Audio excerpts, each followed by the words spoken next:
The governor of Niger State, Mohammed Bago, has spoken with the BBC on his understanding of why there is increase in insecurity in Niger and perhaps across the country right now. And he has also let us know what he found out about the closure of schools in Niger State and other states that were impacted by banditry following the recent wave of kidnappings that are going on in parts of northern Nigeria. In that, after we look at what he said, then we'll come back and discuss what the governor said in respect of this particular issue we are talking about. Watch. You said the recent attacks are all an attempt to blackmail the government. Governor, who is trying to blackmail the government? The bad people. It's a sabotage, an attempt to sabotage the government. This is what we're talking about. If you listen carefully, the ISWAP was celebrating that we have been able to force government to close schools. It's a blackmail. But yet, you cannot call their bluff. You need to be very careful, because if you call their bluff and anything happens, it's going to be a shame. Therefore, once bitten, twice shy. That was the governor of Niger State, Mohammed Bago, telling the BBC that the spike in insecurity is part of a sabotage against the government. And when he was asked who are those sabotaging the government, he said that it was those who don't want the government to succeed, something like that. He didn't name names. But this has become very common in Nigeria as we approach every election. Government in power always look for scapegoats to blame for what is going wrong in the country, especially with the issue of insecurity. And this pattern has not changed, because the idea of saying that it was those who don't want the government to succeed that are sponsoring the insecurity or behind it is to say that there was no insecurity until the election was getting closer. As I keep repeating, in the first year of this administration, of the Tinubu administration, more Nigerians were killed than any administration since 1999. And that was at the beginning of the administration. Are you telling us that right from the beginning of Tinubu administration, there are people who are determined to ensure that he doesn't succeed, and they think that the best way they can do it is to be killing Nigerians, taking them hostages, sacking communities, sacking communities, creating internally displaced persons in several parts of the country, especially in northern Nigeria, northwest, north central, northeast? To me, it doesn't really hold water. What needs to be admitted is that the insecurity is getting worse. But to blame it on political opponents or those who don't want you to succeed is not an excuse, because your responsibility as a government is to protect lives and properties. Lives and properties. That's your job. There will always be bad people in the country that want to cause problem. Whether they are doing it for political reasons or they are doing it for economic reasons, it's same material. Your job is to stop them.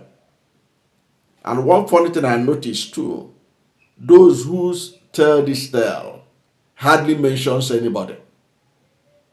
So when you ask them, who are these people doing this? Say bad people. That's so amorphous. It doesn't show anything. Bad people, they are the ones doing it. It therefore means you don't know how to solve it, because first of all, you must be able to identify a problem before you can solve it. When you say it's the bad people, who are the good people anyways? Who are the good people? It makes it's only in Africa that people answer that kind of question, and they get away with it. If it were in other climes, there will be pushback. When you say that it's the bad people that are doing it, they will ask you, who are the bad people? Who are those doing this?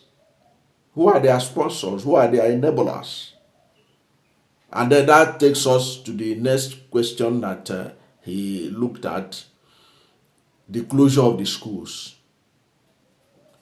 Was it the right approach to take?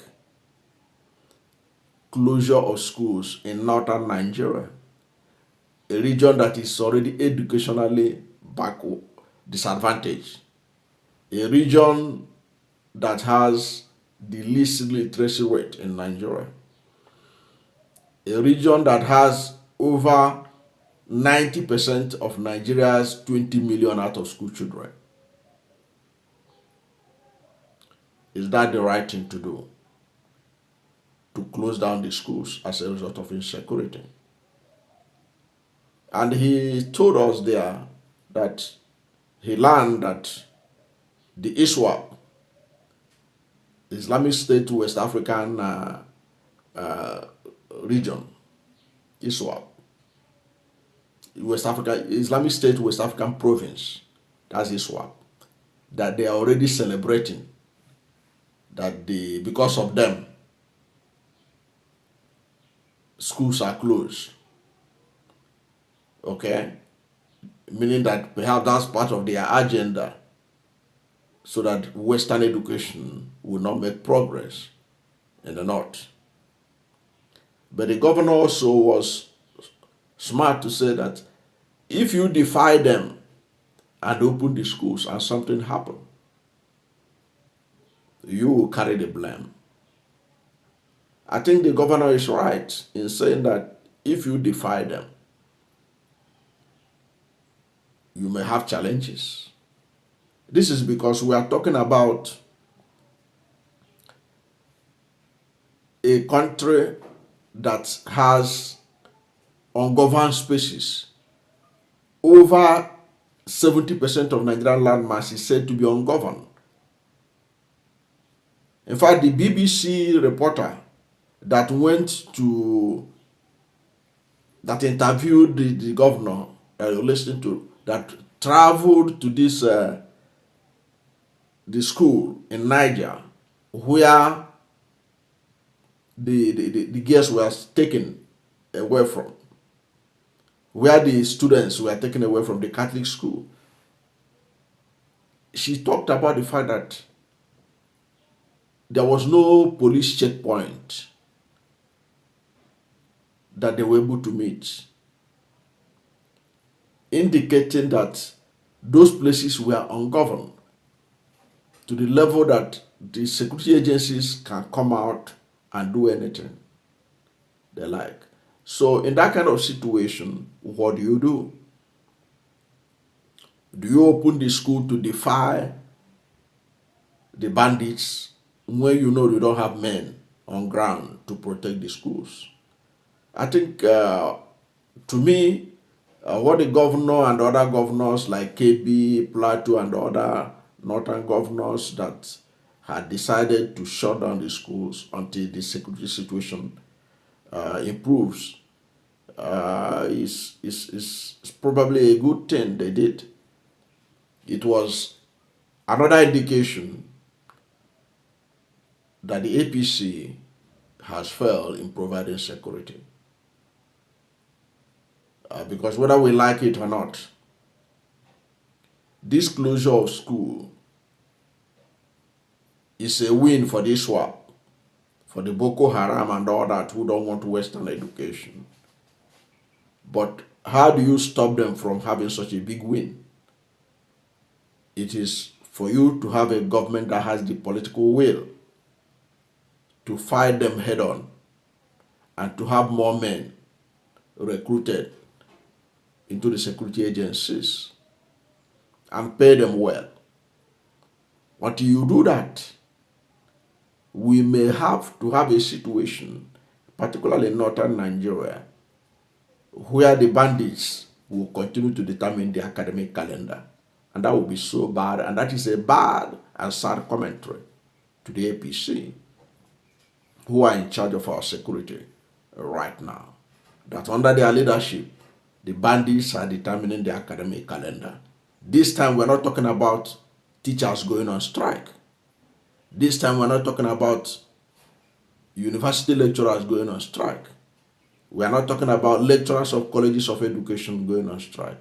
We are talking about that the bandits are determining the academic calendar. That is not a good commentary for any nation, especially a country like Nigeria. It is saddening what is happening, because education is the solution to Nigeria's many problems. Whether we like it or not, education is the tool that can lift most Nigerians out of poverty. And if we are to believe the NBS statistics, that poverty is highest in the Northeast, followed by the Northwest, followed by the North Central, followed by the South-South, followed by the Southwest, and followed by the Southeast, in that order. We rank poverty from the highest to the lowest. And now you discover that poverty is highest in the Northeast, followed by Northwest and North Central. And this same zone needed education to be able to lift millions out of poverty. This same zone is having the highest numbers of out-of-school children, is having the highest numbers of most terrorized school children, having the highest numbers of kidnapped school children. You know that poverty will continue to be high in this part of Nigeria. And if our mission is to lift everyone up and not leaving anyone behind, it means that the APC administration should stop playing politics with this insecurity and address it by ensuring that the schools are safe, the forests are safe, because both education and food go hand in hand. If a child is not well nourished, is malnourished, he will not be able to grasp what the teacher is saying. But a child cannot be well nourished when his parents cannot go to farm, because the farms are insecure. That is why we are having double jeopardy in the north.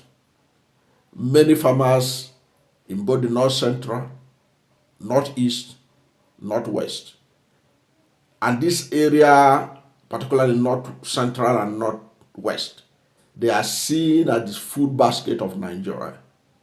People cannot go to farm. People cannot be safely go and harvest their crop because of insecurity. It therefore means that poverty will continue to be a cyclic process in this region and in Nigeria in general. That should not be the situation. And it's an indictment on the ruling APC that they have this monumental challenge.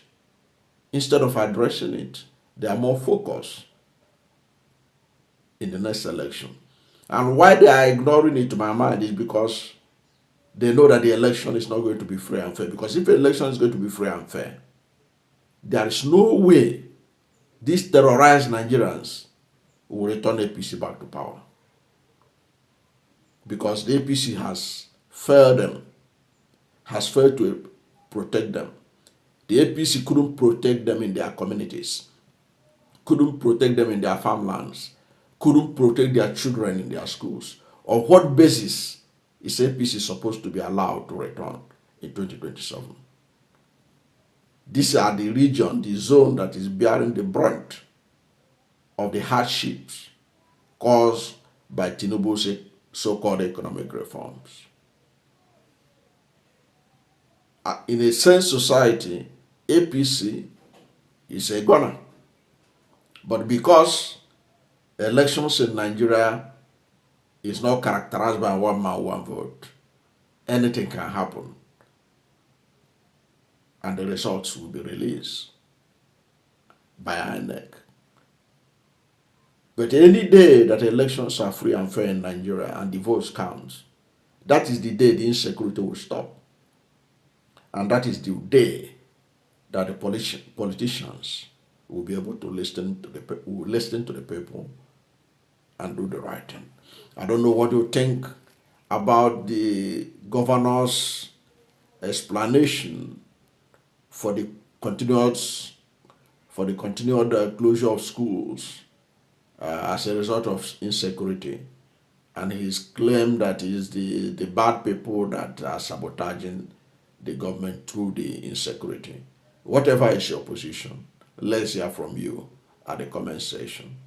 Thank you for watching this video, and if you are new to my channel, you have not yet subscribed to my channel, please subscribe to my channel, hit the subscription button, hit the notification bell. When you subscribe to my channel and hit the notification bell, anytime I have a new video, you will be among the first to know. God bless you. And please don't forget to like this video, because when you like it, God will rank it high and recommend it for more people. Thank you, and God bless you and yours.